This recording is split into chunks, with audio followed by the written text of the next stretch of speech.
मैं doctor Taufiq Hussain, associate professor in higher education. कल हम बाबर के विषय में चर्चा कर रहे थे। हमने देखा कि किस प्रकार से 16वीं शताब्दी में मध्य एशिया और भारत में किस प्रकार से तेज़ी से परिवर्तन हो रहे थे। मध्य एशिया में किस प्रकार उस्मानी, सैफी और उज़्बेक जो साम्राज्य है उसमें आपस में टकराव हो रहा था, और वहीं दूसरी ओर भारत के अंदर है वो एक पुनः एकीकरण का प्रयास किया जा रहा था। लोधी वंश के शासकों के द्वारा बहलोल लोधी ने एक सुदृढ़ साम्राज्य स्थापित करने का प्रयास किया। सिकंदर लोधी ने उसको आगे बढ़ाया, और लेकिन जो इब्राहिम लोधी है उसके समय के अंदर है अमीरों में काफ़ी असंतोष पैदा हो जाता है, और जो कबलाई लोग हैं, जिनके कबीलाई लोग हैं, जिनकी जिनकी अलगाववाद की जो नीति थी, उस कारण से इब्राहिम लोधी के समय के अंदर है वो एक प्रकार से अस्थिरता है वो पैदा हो जाती है। और इस अस्थिरता का लाभ है वो किस प्रकार बाबर उठाता है। बाबर किस प्रकार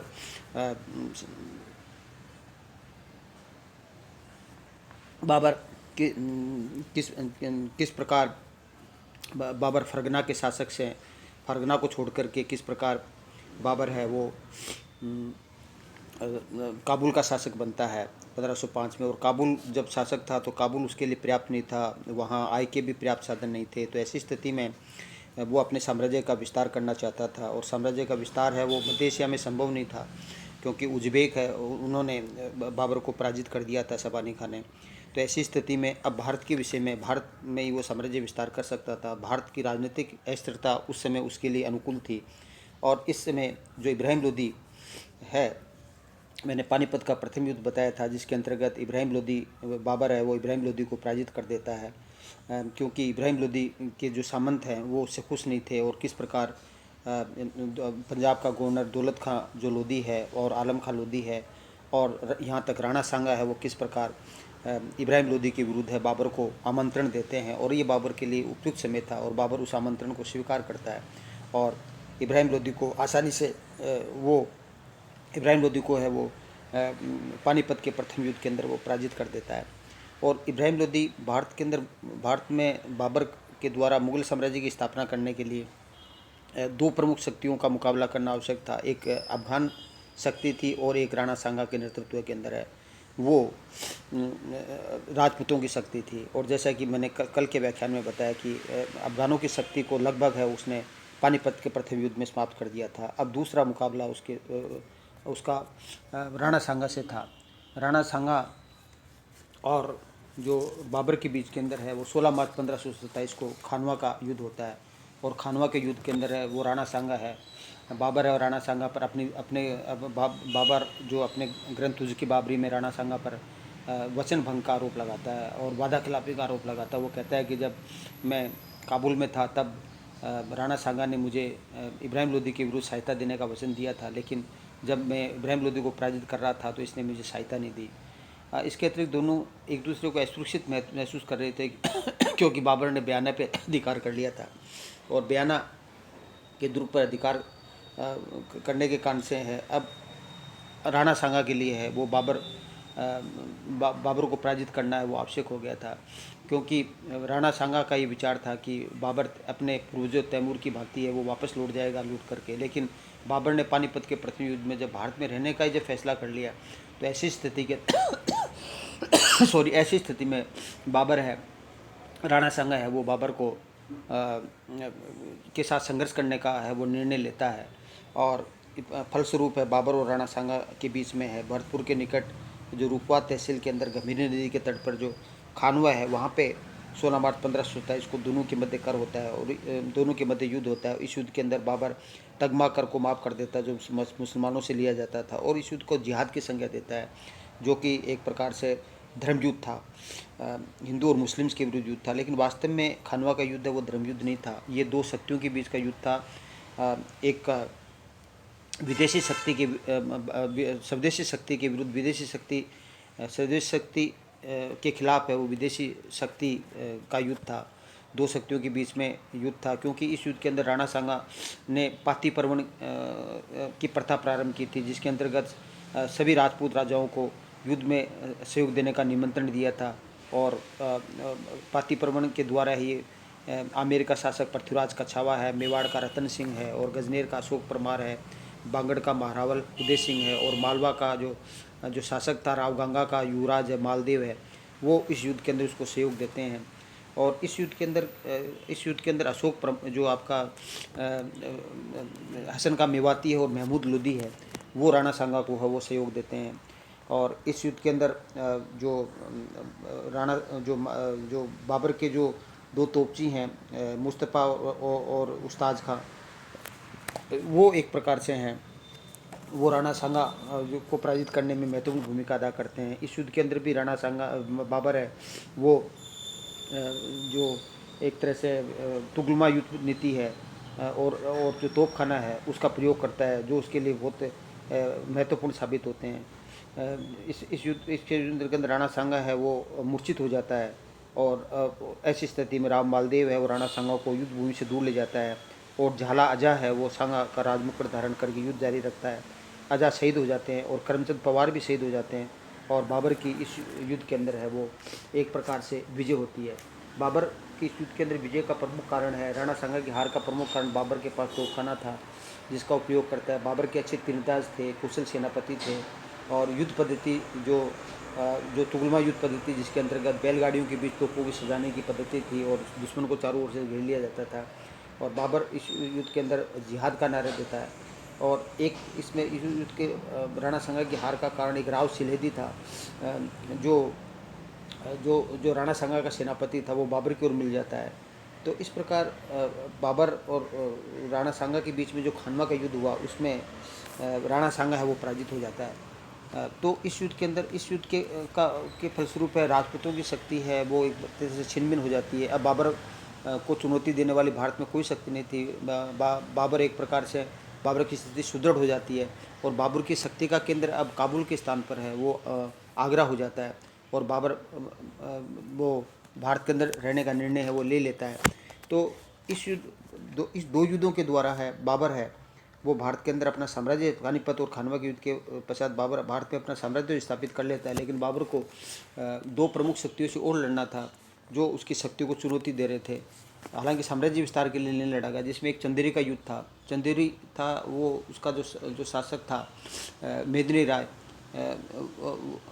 उसको पराजित करना है वो बाबर के लिए ज़रूरी था क्योंकि उसने खानवा के युद्ध के अंदर राणा सांगा को सहयोग दिया था। और चंदेरी है वो व्यापारिक और राजनीतिक दृष्टि और सामरिक दृष्टि से भी महत्वपूर्ण था। मालवा और बुंदेलखंड की सीमा पर था और उत्तरी भारत और मालवा जाने के लिए चंदेरी की होकर के गुजरना पड़ता था, इसलिए बाबर के लिए इस पर अधिकार करना ज़रूरी था।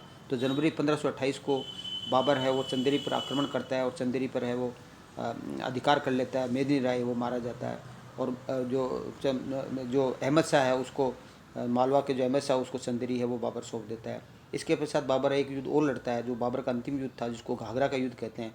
और ये क्योंकि अफगानों की शक्ति है अभी भी तो बाबर की शक्ति को चुनौती अभी भी बिहार का महमूद लोदी है और बंगाल का नुसरत खां दे रहा था। तो ऐसी स्थिति में अफगानों की जो थोड़ी बहुत शक्ति थी उसको कुचलना भी बाबर के लिए आवश्यक था। और इसके लिए बाबर और अफगानों के बीच के अंदर है जिसमें बिहार का महमूद लोदी और बंगाल का नुसरत शाह के बीच के अंदर है वो घाघरा का युद्ध होता है 6 मई 1529 को। घाघरा है वो पश्चिम बिहार में बक्सर के पास स्थित था और इसके अंदर है बाबर है वो इन दोनों की संयुक्त सेनाओं को पराजित कर देता है। अब भारत के अंदर है बाबर की शक्ति को चुनौती देने वाली कोई शक्ति नहीं रही थी।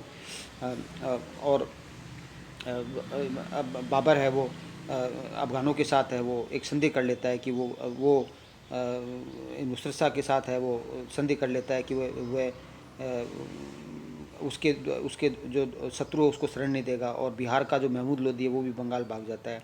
और 26 दिसंबर 1530 को आगरा के अंदर है में बाबर की मृत्यु हो जाती है और इसको आराम बाग के अंदर है वो दफनाया जाता है और बाद में बाबर की वसीयत के अनुसार इसको काबुल के अंदर ले जाया जाता है। वहीं काबुल के अंदर बाबर का मकबरा है। बाबर न केवल एक कुशल सेनापति था अपितु एक विद्वान भी था। वो अरबी और फारसी तुर्की और फारसी का अच्छा ज्ञाता था। उसने तुर्की भाषा में अपनी मातृभाषा के अंदर है वो तुझ के बाबरी नामक आत्मकथा की रचना की, जिसमें बाबर है वो निर्बाध रूप से है, सभी बातें स्पष्ट रूप से है वो कहता है जैसा कि उसने समझा। इस बाबरनामा के द्वारा 16वीं शताब्दी में भारत की राजनीतिक, आर्थिक, सामाजिक स्थिति की जानकारी मिलती है। बाबर के जीवन और कार्य और चरित्र के बारे में जानकारी मिलती है। इसका जो फारसी अनुवाद है वो हुमायूं के समय में पाइंद खां और जैना खान ने किया, जबकि इसका पूर्ण फारसी अनुवाद है अब्दुल रहीम खाना ने अकबर के समय में किया। इसका अंग्रेजी अनुवाद है श्रीमती एम बेवरिज ने किया, और जो अब लंदन म्यूजियम के अंदर है वो हमें मिलता है। बाबर है उसको स्थापत्य कला के अंदर भी रुचि थी। इसने पानीपत में काबुली बाग मस्जिद है और संभल की जामा मस्जिद है, उसका निर्माण करवाया। बाबर ने भारत के अंदर चार बाग पद्धति को प्रारंभ करने का श्रेय, जिसके अंतर्गत मध्य के अंदर भवन और चारों तरफ से बाग होता था। बाबर को फूलों से बड़ा प्रेम था। मुगल गार्डन है वो बाबर के द्वारा निर्मित ही है। बाबर ने कृत्रिम जल व्यवस्था प्रणाली है वो भारत के अंदर वो प्रारंभ की, जिसके अंतर्गत है वो फव्वारे वगैरह आदि का प्रारंभ था। बाबर ने फारसी की एक नई काव्य शैली का प्रारंभ किया, जिसको मुबाइन कहा जाता है। बाबर को कलंदर कहा जाता है, क्योंकि कलंदर की उपाधि बाबर ने धारण की, क्योंकि एक सूफियों की एक शाखा थी जो एक स्थान से दूसरे स्थान पर घूमते थे। बाबर भी एक स्थान से दूसरे स्थान पर घूम रहा था, इसलिए इसको कलंदर कहा गया।